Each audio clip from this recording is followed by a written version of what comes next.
राधे राधे दोस्तों।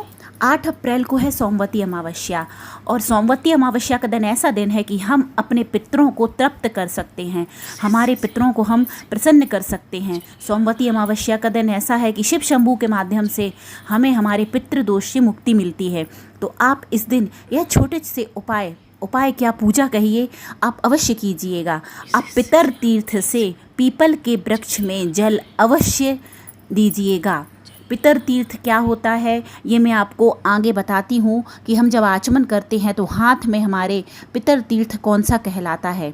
देखिए वीडियो में आपको दिख रहा होगा कि आपको पीपल के वृक्ष में कैसे जल देना है पितर तीर्थ से, मैं आपको आगे समझाऊंगी। और आपको भोलेनाथ का अभिषेक यदि आपसे हो सके तो अमावस्या में आप भोलेनाथ का अभिषेक अवश्य कीजिए। सोमवार का दिन है, भोलेनाथ का दिन है और ऊपर से अमावस्या जो हमारे पितरों के लिए मान्य है। तो बहुत से लोग करते हैं कि सोमवार के दिन यदि अमावस्या पड़ती है तो वह शिव शंभू का अभिषेक करते हैं। तो आपसे हो सके तो शिव शंभू का अभिषेक कीजिए और यदि आप नहीं कर सकते हैं तो आपको यह छोटे छोटे कार्य अवश्य करने हैं।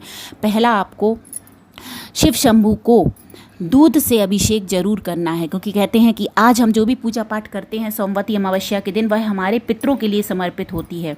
तो आपको कच्चा दूध, 1 लोटे में कच्चा दूध लेना है, उसमें थोड़े से काले तिल डालना है और आपको भोलेनाथ का अभिषेक अवश्य करना है दूध से। तो आपको शिवालय में जाकर आप भोलेनाथ का अभिषेक अवश्य कीजिए और अपने पितरों की शांति के लिए प्रार्थना कीजिए। तो एक ये काम हो गया। दूसरा काम है, आपको पीपल के वृक्ष में पितर तीर्थ से आपको जल अर्पित करना है। पितर तीर्थ क्या होता है, हमारे हाथ में होता है, हमारी हथेली में पितर तीर्थ होता है। तो पितर तीर्थ से जल अर्पित करना है। और तीसरा काम है, यदि हो सके तो आप शिव जी का अभिषेक कर लीजिएगा। जैसा अभिषेक किया जाता है पंचामृत से, और आप मिट्टी के शिवलिंग बना सकते हैं तो वो भी अच्छा है, पार्थिव शिवलिंग का निर्माण करके अभिषेक कर सकते हैं। तो आप यदि अभिषेक करवा सकते हैं तो वो और भी अच्छा है पितरों की शांति के लिए। वह आज के दिन जो भी कार्य किया जाता है, दान पुण्य पूजा पाठ सभी हमारे पितरों को समर्पित जाता है। तो आप शिव जी का अभिषेक भी कर सकते हैं, यह तीसरा काम जाए। और हर पूजा पाठ के पहले आपको पता ही है, कोई भी यज्ञ हो, हवन हो, कोई भी पूजा पाठ हो, सत्यनारायण की कथा हो, सबके पहले हमें आचमन करना होता है। तो इसे सही तरीके से किया जाना चाहिए। तो आचमन सदा हमें अपने हाथ से करते हैं, दाएं हाथ से, जो हमारा सीधा हाथ होता है उससे किया जाता है ना चाहिए। तो पितृ तीर्थ कौन सा कहलाता है? पितृ तीर्थ कहलाता है तर्जनी उंगली कौन सी है, ये वाली तर्जनी उंगली, और अंगूठे के जो बीच का भाग है वह कहलाता है पितृ तीर्थ। तो ये जो कहलाएगा, ये भाग इतना, यहाँ से लेके यहाँ तक जल लेना है हाथ में।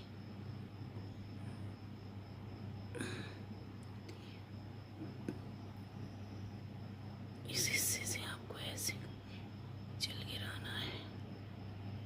तो आपको देखिए पितृ तीर्थ से कैसे जल अर्पित करना है पीपल के वृक्ष में। ऐसे आप हथेली में, सीधे हाथ की हथेली में आप जल लेंगे, और जो मैंने पितृ तीर्थ का स्थान बताया है आपको, तर्जनी उंगली और अंगूठे के बीच का स्थान, इस तरीके से लेकर उस स्थान से आप पीपल के वृक्ष में जल गिराएंगे, मतलब अर्पित करेंगे।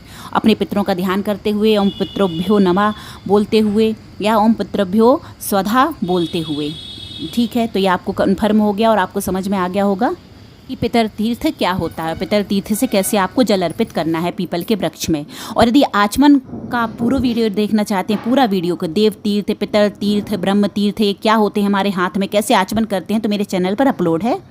और चैनल को आप सब्सक्राइब कर लीजिएगा और बेल आइकन को क्लिक करके रखिएगा। मैं ऐसे ही आपके लिए पूजा से उपयोगी जानकारियाँ लेकर आती रहती हूँ, तो जिससे आपको आने वाले वीडियो को नोटिफिकेशन मिल सके।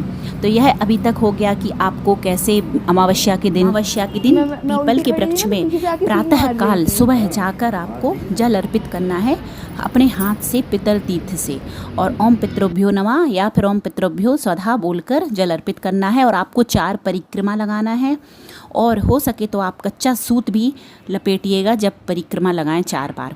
और पीपल के वृक्ष में वास होता है हमारे कृष्ण जी का, जो विष्णु जी का स्वरूप ही हैं। तो आपको उसके पीपल के वृक्ष की छांव में बैठकर कुछ देर ओम नमो भगवते वासुदेवाय मंत्र का जाप करना है। इससे आपके पितृ प्रसन्न होकर आपको जरूर आशीर्वाद देंगे। तो सोमवती अमावस्या का बहुत ही महत्वपूर्ण दिन है। आप यह बहुत ही सरल कार्य हैं, आप अवश्य कीजिएगा। और शिवालय में जाकर आप एक घी का दिया शाम के टाइम और एक घी का दिया, घी का नहीं तो फिर तिल के तेल का दिया, आप थोड़े से काले तिल रखिएगा नीचे और एक तिल का दिया आप शिवालय में और पीपल के वृक्ष के नीचे तिल के तेल का अवश्य जलाइएगा। और गाय को चारा या फिर एक रोटी उसमें गुड़ रखकर आप गाय को अवश्य खिलाइएगा। यह छोटे छोटे कार्य हैं दोस्तों, अमावस्या के दिन अवश्य की। हमारे शास्त्रों में लिखा है कि हम शिव शंकर को जल चढ़ाकर अमावस्या के दिन हम अपने पितरों को तृप्त कर सकते हैं। शिव शंकर को काले तिल जल में मिलाकर चढ़ाने से हमारे पितर तृप्त होते हैं और पीपल के वृक्ष में अमावस्या के दिन प्रातः काल जल चढ़ाने से हमारे पितर शांत होते हैं। तो आपको गाय को एक रोटी गुड़ रखकर अवश्य खिलाना है या फिर आप उनको चारा खिला सकते हैं हरा, और आपको काले तिल और दूध जरूर अर्पित करना है। शिव शंकर को पीपल के वृक्ष की पूजा करनी है, पितृतीर्थ से जल अर्पित करना है। पितृतीर्थ आपको समझ में आ ही गया है, ये स्थान है पितृतीर्थ। ऐसे हमें हथेली में जल लेना है सीधे हाथ की और इस स्थान से पीपल के वृक्ष में जल गिराना है। ओम पितृभ्यो नमः बोलकर या ओम पितृभ्यो स्वधा बोलकर आपको जल अर्पित करना है। शाम को तिल के तेल का दिया अवश्य जलाना है पीपल के वृक्ष के नीचे और शिवालय में जाकर। और एक सबसे महत्वपूर्ण कार्य, इस दिन जितना भी दान पुण्य हो सके आप कीजिएगा। आप जो भी दान पुण्य करेंगे वह आपके पितरों को समर्पित होगा। तो आप चावल, आटा, दूध, आप यह कुछ भी दान कर सकते हैं गरीबों को। तो आप जितना हो सके उतना दान अवश्य कीजिए, कुछ भी कीजिए लेकिन दान अवश्य कीजिएगा। तो यह छोटी सी जानकारी थी। आप सोमवती अमावस्या के दिन महत्वपूर्ण चीज़ें ज़रूर कीजिएगा। वीडियो पसंद आया हो तो प्लीज़ सब्सक्राइब कीजिएगा और लाइक ज़रूर कीजिएगा दोस्तों। आपके लाइक की मुझे बहुत ज़रूरत है और आप बेल आइकन को क्लिक करके ज़रूर रखिएगा जिससे मेरे आने वाले वीडियो की नोटिफिकेशन आपको मिल सके। मैं ऐसे ही काम की जानकारियाँ, पूजा पाठ से संबंधित जानकारियाँ आपको लेकर आती रहती हूँ। और यह हमारे शास्त्रों में लिखा है जो भी मैंने जानकारी दी है, और ऐसी जानकारी दी है जो बिल्कुल सरल है, जो आप कर सकते हैं। तो सोमवती अमावस्या के दिन ज़रूर कीजिएगा। हर हर महादेव। मैं शिव का हूँ, शिव मेरे हैं। राधे राधे। जो भी गलतियाँ हो क्षमा कीजिएगा।